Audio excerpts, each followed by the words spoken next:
Halo, selamat malam semuanya. Kembali lagi dengan saya Rizka Fitria Rusadi, terkece, terkeren, dan teroke. Dalam acara yang akan membahas soal persoalan-persoalan mulai dari politik, ekonomi, sosial budaya, bahkan pendidikan. Tak terasa Indonesia bahkan dunia telah merayakan 1 tahun sejak munculnya virus mematikan yang kita bisa sebut sebagai COVID-19 yang mulai menyebar di Indonesia sejak awal Maret 2020. Sejak itu, Indonesia pula menerapkan lockdown yang di mana pusat perputaran ekonomi sedikit berpengaruh karena adanya kerugian besar-besar sektor ekonomi dan pekerjaan. Bukan hanya sektor kerja atau sektor pendidikan tatap muka pun dilarang, lalu dialihkan memakai pengolahan sistem daring atau yang disebut talent atau sekolah online. Bila dihitung lagi, sudah 8 bulan kita melakukan rutinitas baru tersebut, hingga tak terasa 2020 akan segera berakhir. Dan ini pula kemarin tersiar kabar bahwa Nadiem Karim selaku Menteri Pendidikan Indonesia menyampaikan sistem pembelajaran tatap muka akan dilakukan di awal Januari 2021 nanti. Nah, di sini kita akan membahas pendapat dari dua orang anak muda yang merasakan betul dampak belajar daring atau online. Mari kita sambut Siva Ramatunisha dan Niko Karicu-Seba. Sesuai dengan apa yang telah saya sampaikan, bagaimana pendapat kalian mengenai awal baru pendidikan tatap muka di awal tahun nanti? Ya, kita bisa mulai dari Mas Niko. Oh, oke. Ini dimulai dari saya. Jadi, iya, saya sebagai salah satu mahasiswa yang terkena dampak sistem belajar daring atau online, sangat merasakan kesulitan dalam belajar, dalam mendapatkan materi yang disampaikan oleh para dosen. Karena kendala semacam ini ya bukan hanya sekedar koneksi, tapi komunikasi juga, salah-salah komunikasi dengan para dosen, sulitnya berkomunikasi. Kayak, misalnya kita bertanya, tapi pertanyaan kita entah tidak terdengar atau tertumpuk bila di grup chat gitu. Jadi serta kurangnya pemahaman gitu. Banyak yang kurang paham atau kayak ngerasa saya kok kalau kuliah gini-gini aja gitu, otak saya kok tidak berkembang gitu. Jujur, saya sangat mendukung dan mengharapkan apa yang Bapak Nadiem sampaikan agar dapat terrealisasikan. Semoga bukan wacana saja ya. Oke, baik. Sedangkan bagaimana menurut pendapat Mbak Sipa mengenai akan adanya sistem pembelajaran ini? Oke, baik. Di sini juga saya jujur, saya juga mengalami seperti apa yang dialami oleh Mas Tiko ya. Tapi mau bagaimanapun juga itu adalah langkah terbaik, yang kita dapat untuk mengurangi infeksi virus yang mematikan ini. Dan memang sebaiknya kita harus berjaga jarak. Tapi juga menurut saya, mengenai kabar pembelajaran tatap muka tersebut, diharapkan untuk bisa dipersiapkan dan dikaji secara baik, agar tidak bertambahnya pasien COVID-19 ini. Dan bagaimanapun kita tetap harus waspada dan selalu mengikuti protokol kesehatan yang ada. Jadi, menurut Mbak Sipa ini masih ragu untuk berlakunya kebijakan ini ya?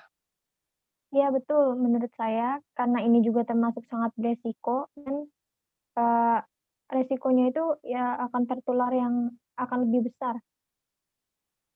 Oke, baiklah. Apa yang kalian tunggu untuk kalau memang rencana ini terrealisasikan, mungkin bisa dijawab oleh Mbak Sipa terlebih dahulu? Kalau menurut saya pribadi sepertinya tidak ada, tapi atau lebih tepatnya saya akan menyediakan persediaan kesehatan saat memasuki kelas.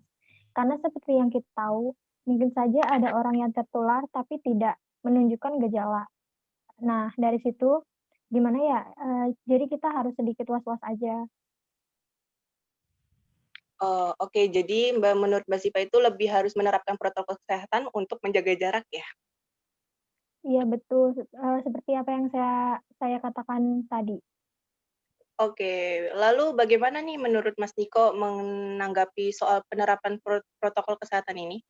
Oh, untuk penanggapan saya terhadap protokol kesehatan ini ya, menurut saya kan tipe anak yang maksudnya anak yang lebih suka berada di luar, lebih suka bersosialisasi dengan orang-orang ya, atau bisa kita sebut dengan extrovert gitu ya. Saya itu tentunya lebih nyaman menghabiskan waktu bersama teman-teman saya gitu, bermain di luar, kayak sebelum kita menghadapi apa ya, menghadapi keadaan pandemi kayak gini kan, dan melakukan interaksi seperti biasanya tentunya gitu. Tapi Mas Niko harus tetap mematuhi protokol kesehatan kan? Ya, tentu saja itu harus diberlakukan karena bagaimanapun tetap untuk menjaga kesehatan kita kan. Tapi bukan berarti saya harus membatasi pergerakan saya atau saya harus parno dengan suatu hal yang menurut saya semakin kita parno semakin membuat kita imun kita turun gitu loh. Jadi Anda tetap berlaku seperti biasa ya, tapi harus tetap mematuhi protokol kesehatannya. Oh iya tentu. Oke, untuk terakhir, apakah ada pesan-pesan yang kalian ingin sampaikan untuk menghadapi new normal di tahun 2021? Kita mulai dari Mas Niko, kayaknya kelihatannya sangat bersemangat banget ya. Oh iya tentu saya bersemangat karena saya tidak sabar gitu menghadapi era baru gitu. Menghadapi keadaan baru lah ya bagi kita. Pesan saya sih untuk para masyarakat, terutama pelajar dan mahasiswa yang akan menghadapi pembelajaran tatap muka, pembelajaran online gitu, bertemu teman-teman di kelas gitu. Tetaplah mematuhi protokol kesehatan, tapi jangan sampai membuat kita terlalu parno, terlalu was-was untuk melakukan suatu kegiatan atau bersosialisasi bersama teman-teman kita. Begitu.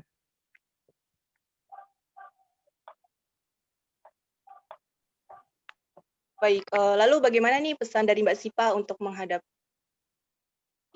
new normal di tahun 2021?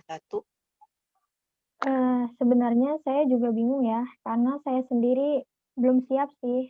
Tapi untuk orang-orang yang memulai kegiatan di luar rumah, seharusnya selalu berhati-hati karena kita tidak pernah tahu siapa yang membawa virus di sekeliling kita. Jadi jangan mudah berkumpul dalam satu ruangan, apalagi bercengkrama tanpa ada jarak. Dan yang paling terpenting adalah selalu menjaga kesehatan. Baik, terima kasih atas ketersediaan kalian berdua untuk berbagi sudut pandang dalam topik yang kita bahas malam ini. Oke, permisa, sesuai dengan apa yang telah mereka sampaikan, selalu mematuhi protokol kesehatan, menjaga jarak, menggunakan masker, dan mencuci tangan. Dan untuk masyarakat, jangan mudah terlena, jangan mudah merasa telah bebas dari virus pelanda. Merasa bebas untuk berinteraksi tanpa mengindahkan kesehatan diri sendiri. Jadilah masyarakat yang cerdas, masyarakat yang bijak, dan masyarakat yang patuh akan aturan pemerintah. Untuk kita dan untuk kepulihan negeri kita. Saya, Rizka Fitri Rusadi, sebagai moderator, mohon pamit dan undur diri. Selamat malam. Udah. Selamat malam.